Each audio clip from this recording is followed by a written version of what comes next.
This is a young bull elk. He was born in 2019, and so he is comparable in age to the one that is running around Washington County. And this guy is down here by himself because the big bull up on top of the hill here is with all the cows. One boy gets all the girls. And so what they do is they chase the young bulls away and they go out and try to find their own territory. So he's just kind of out here. He's going to spend all fall and early part of winter by himself, and then usually around January, after the mating season's over, then the young bull is allowed to come back into the herd.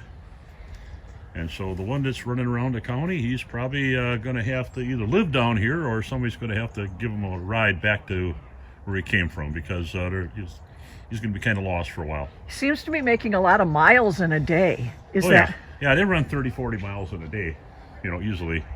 If they're in pursuit of something. So, and there is no, they're basically, that sound was the bull elk bugling. So he's threatening this guy here. Whatever the big boy is, he's after that cow.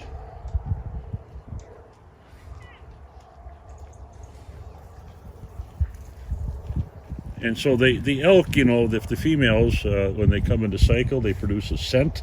The male, you can see that he's checking. Oh, he's going to mount her. You're going to see a little mating going on right here if she's ready for him. And so that young bull that's running around Washington County or wherever he's at right now, he's searching for a female. And who knows, he might end up outside the fence by Shalom trying to get in by these girls. It is possible. Now, how much bigger is that bull? Well, he probably weighs about, that guy there probably weighs, you're going to watch him out. Look at that. Boy, goodness. You don't see that every day. Guess not. What are our chances? So that cow just got bred right there. So you can figure 7 months from now we'll have a little calf. And so he is, that guy's name is Buttercup. Some school children named him back about 10 years ago. When the buttercups were blooming in the spring, we were going through the zoo, and there was a little baby elk sleeping in the buttercups, and the school kids said, "Oh, look at that." And I said, "Okay, you guys found it. What do you want to call it?" And they said, "Well, let's call it Buttercup." So, it's kind of like Johnny Cash's song, "A Boy Named Sue," right? Sure. And how long have you had that? How long has he been here? Yeah. He's been here his whole life. So he's about 10 years old. So he's checking the air right now. If you look at that bull elk, he's scenting the air. He's checking for other females that may be in heat. And so that young bull that's running around, he's checking the air, looking for a female, and he's just going to keep on running until he finds her. He's going to do this possibly.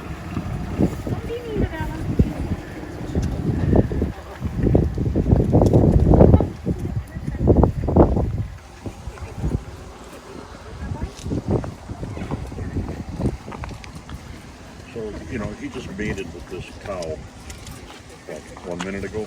Okay. And so that little bull over there, he's got to stay away or that big boy's going to grab him. Or you can almost hear him smelling, David.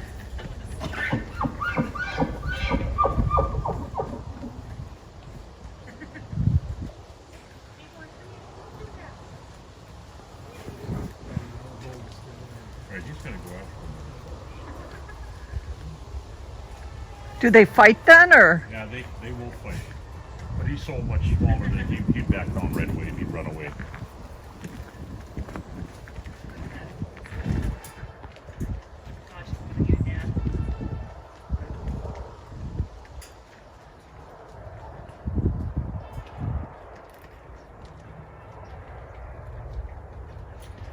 How big is that rack, David?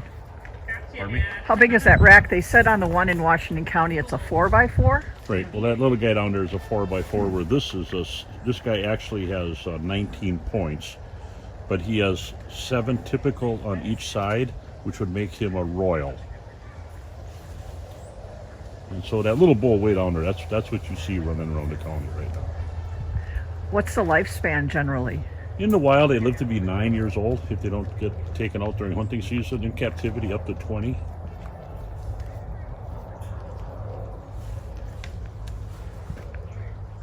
How young is this one? That's just a little baby that was born this spring. How many can he father in Is there like a record, Olympic world I don't know what record? the record would be, but it's at least 20 or more in weeks, you know. And they mate multiple times per day, you know, so it's draining. And a bull elk can lose, you know, 25 or 30% of their body weight during the mating season because they're chasing other bulls away and they're trying to keep all the girls together so he can mate with them all. And so what usually happens is after the mating season, they're totally exhausted. Then winter comes in, and they're so drawn down. If there's not a good supply of food, they actually don't survive through the winter. And so it's it's a bull elk's urgency to pass on his genes as fast as he can and as often as he can, because he only has maybe 1 or 2 years of his whole life to be able to do that. And so this is really a giant bull right here. I mean, in scoring wise, or elk hunting or whatever, if you'd shoot one like that, you'd be on top of the world. I don't understand how they can be so stealth as to move through. Well, when their antlers are growing, they got 10,000 nerves per square inch on their antlers, so they're extremely sensitive. And we have 100 nerves per square inch on our skin, so you can imagine how much more sensitive they are. So as they walk through the forest, their antlers, when they're growing, can feel every leaf, twig, and branch, and they memorize exactly where that is. And so now, with their antlers being dead, it's a dead bone on their head, there is no feeling in it anymore, they've memorized that, and they can still run through the trees without touching a branch or a twig. And the Native American people call them the gray ghost, because they were so big and yet so quiet. So he's kind of threatening you a little bit. You should probably stand back right now, because he's looking for something to eat, but he may challenge us.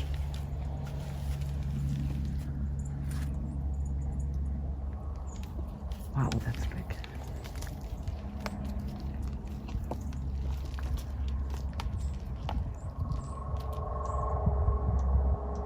Holy smokes. All right. Well, couldn't have asked for better timing. Oh, that's about as good as you can get it, just so you know. Yeah.